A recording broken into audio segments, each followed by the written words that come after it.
Les exceptions bizarres de la langue française.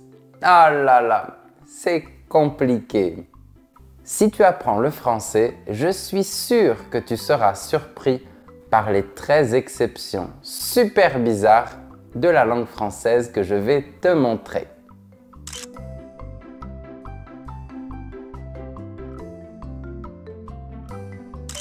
Ah, et si tu n'es pas encore abonné à ma chaîne, fais-le maintenant avant d'oublier. Mais on commence notre leçon avec les noms qui finissent par âge. Les noms qui finissent par âge sont tous masculins, comme par exemple un message, un bagage, un paysage. Super, une règle qui fonctionne. Mais non, il y a 6 exceptions. Une page d'un livre, une plage où on peut bronzer, une nage, c'est la manière de nager, une cage pour enfermer les animaux, une rage, c'est une colère, une image en couleur ou en noir et blanc. Pour retenir ces exceptions, pense à cette phrase. Sur cette page, il y a une image d'un lion dans une cage qui a la rage parce qu'il voudrait bien être à la plage pour apprendre la nage. Bon, en fait, il y a d'autres exceptions, mais ce sont des mots que tu n'utiliseras jamais. Donc, concentre-toi sur les 6 exceptions que je t'ai données. Deuxième exception, le pluriel de œuf, bœuf et os.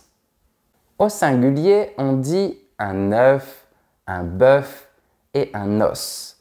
On prononce bien les dernières lettres. Mais au pluriel, on dit des œufs, des bœufs et des os. Oui, le F et le S ont disparu de la prononciation. C'est bizarre, mais c'est comme ça, c'est la beauté de la langue française et de ses exceptions. La place de l'adjectif. En français, la plupart des adjectifs sont placés après les noms, comme dans les phrases suivantes. Pierre est un garçon intelligent. L'adjectif intelligent vient après le nom garçon.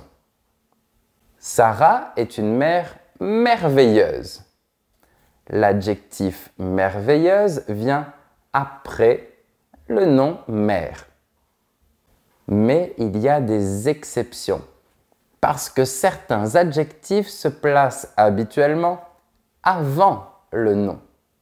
C'est le cas de beau, belle, bon, bonne, mauvais, mauvaise, petit, petite, grand, grande, autre, haut, haute, jeune, nouveau, nouvelle, vieux, vieille, etc. plus les adjectifs numéraux et ordinaux qui donnent un ordre. Par exemple, on dira une haute montagne, une jeune femme, un vieux château, mes 3 amis, le 15e siècle. On met ces adjectifs avant le nom. Pire encore, il y a des adjectifs qui changent de sens en fonction de leur place. Par exemple, une histoire drôle. C'est une histoire qui me fait rire. Mais une drôle d'histoire, c'est une histoire étrange, bizarre. Bon, je m'arrête là pour cette exception, sinon on va y passer la journée et on passe au nombre. Le nombre 100 à l'écrit est comme ça. On est d'accord, c'est E-N-T. Et si je le multiplie, logiquement, je mets un S. 200, 300, 400, etc. Mais attention, on a inventé une règle complètement folle. S'il y a un nombre après 100, alors on ne met pas de S. Par exemple, on écrira 201 et 322 sans S. Oui, c'est bizarre. Et c'est pareil pour 20 dans 80. On écrit 20 sans S, mais 80 avec un S parce qu'il y a 4 fois 20. C'est logique. Mais s'il y a un nombre après 80, on enlève le S. Par exemple, on écrira 86, 1092, sans S. Restons sur les nombres. On va voir les différentes prononciations de 6, 8 et 10. Alors, quand tu comptes, tu dis 6, 7, 8, 9, 10. On est d'accord. Mais attention, quand tu as un mot qui commence par une consonne ou un H aspiré après, tu ne dois pas prononcer la dernière lettre. Par exemple, tu diras 6 personnes, 8 hiboux et 10 chaises. Mais si tu as une voyelle ou un H muet, tu feras la liaison. Par exemple, on dira 6 euros, 8 heures et 10 arbres. On va plus loin? Allez, si tu as pourcent, juste après, tu peux prononcer la dernière lettre ou pas. C'est comme tu préfères. Par exemple, 6% des élèves n'ont pas réussi l'examen. Ou 6% des élèves n'ont pas réussi l'examen. Cette façon de dire est plus courante. Et c'est pareil s'il y a un mois qui commence par une consonne juste après. Par exemple, nous sommes le 8 septembre ou nous sommes le 8 septembre. Cette façon de dire est plus courante. On a parlé des nombres. Maintenant, parlons des couleurs. Tu vas me dire, Guillaume, les couleurs, c'est facile. Et je vais te répondre. Tu en es sûr? La plupart des adjectifs de couleur s'accordent en genre et en nombre. Normal, ce sont des adjectifs. On a donc des jupes bleues, ES pour le féminin pluriel. Une voiture verte, E pour le féminin singulier. Mais il y a des exceptions. Les noms employés comme adjectifs de couleur restent invariables. C'est le cas de marron, orange, cerise, crème et turquoise. On écrira donc des yeux marrons sans S parce que le marron est un nom. C'est le fruit du châtaignier. Des jupes orange sans S parce que l'orange est un nom. C'est le fruit de l'oranger. Des gants cerises sans S parce que la cerise est un nom. c'est le fruit du cerisier. Bon, tu as compris la logique. Attention, maintenant, on va parler de l'exception de l'exception. Reste avec moi, courage. Les adjectifs écarlate, fauve, mauve, pourpre et rose sont aussi des noms. Mais eux, ils s'accordent et on écrira par exemple des crayons roses avec un S ou rose pour les Parisiens. Ce n'est pas fini. Les adjectifs de couleur composés de plusieurs éléments sont toujours invariables. On écrira donc des yeux bleu-vert, comme ça. Des cheveux châtain foncé, comme ça. Des robes vert clair, comme ça. Remarque que je n'ai pas accordé les adjectifs. Les couleurs restent au masculin singulier.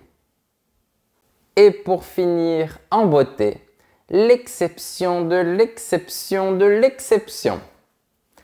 Lorsque deux adjectifs de couleur sont coordonnés, ils s'accordent ou non en fonction du sens. Par exemple, si j'écris des peignoirs noirs et bleus avec un S à noir et un S à bleu, ça signifie qu'il y a des peignoirs noirs et des peignoirs bleus. Mais si j'écris des peignoirs noirs et bleus sans S, ça veut dire que les peignoirs sont bicolores. Le français avec une majuscule ou le français sans majuscule? Le mot français prend une majuscule ou pas? Eh bien, ça dépend. Quand on parle de la personne, de l'habitant, on considère que c'est un nom propre et on met une majuscule. Par exemple, on dira « Le français Thomas Pesquet est allé dans l'espace ». Mais dans les autres situations, on met une minuscule. Si je transforme un peu ma phrase précédente, on a « L'astronaute français Thomas Pesquet est allé dans l'espace ». Ici, le mot « français » est un adjectif. C'est la même chose pour toutes les nationalités. Les Américains jouent au football américain. Les Brésiliens adorent le carnaval brésilien. Les Marocains préfèrent la cuisine marocaine. Le mot « Jean » est masculin ou féminin? Jean est un mot masculin pluriel. On dira par exemple « Les gens sont fous » ou « J'ai rencontré des gens intelligents ».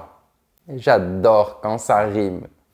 Bref, d'accord, c'est facile, mais en fait, pas tant que ça.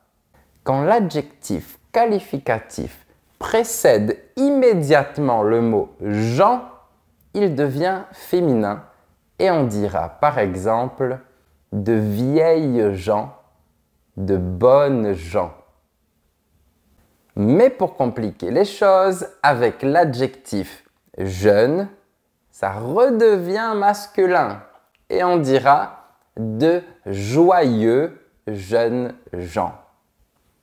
Désolé, c'est un peu complexe, mais n'hésite pas à revenir en arrière pour réécouter et bien comprendre. Mon ami ou ma amie? En français, le féminin de mon est ma.